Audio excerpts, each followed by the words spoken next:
المغرب كامل انقسموا على جوج، يعني النص في النص.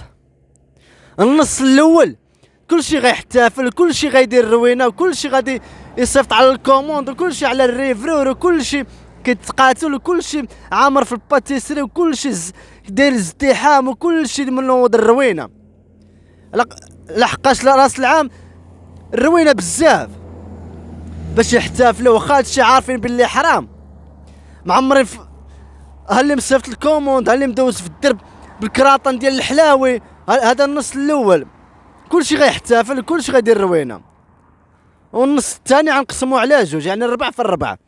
الربع الاول كاين اللي ما عندوش كاع باش يحتفل، واصلا ما عنده علاش يحتفل، عارف بلي هذا الشيء حرام. يعني واخا كاع الا احتفل هيقول لولده هكا ولدي سير هكا الدريم هذا شري ملفايه وكولا وصافي. هذه القناعه اللي عند الناس الفقراء اللي كيفهموا وما مفشيش ولادهم ومطلعين لهم رجال. يقول هكا ولدي الدرهم شري ملفايه ولا بونا، المهم ياك ديباني وصافي. فهمتوا؟ وندوزو الربع الثاني.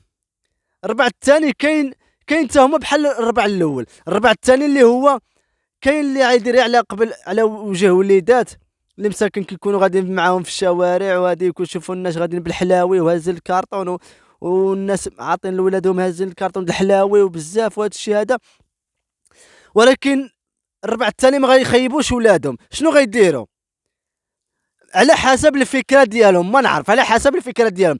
اما غيشريو بونا 100 ريال ولا نص كيلو، على حسب الاسره شحال بيهم.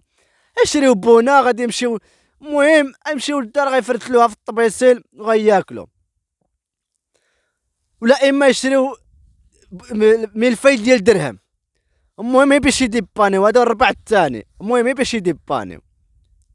اما الربع الاول راه كيقول لولده ولا بنته هكا بنتي ولا ولدي هاك هاد الدريهم شري ملفايه وكلها. هذه القناعه بحال الربع الثاني راه باين البلان. اما النص الثاني، النص الاول عفوا، النص الاول لا حول ولا قوه الا بالله العلي العظيم.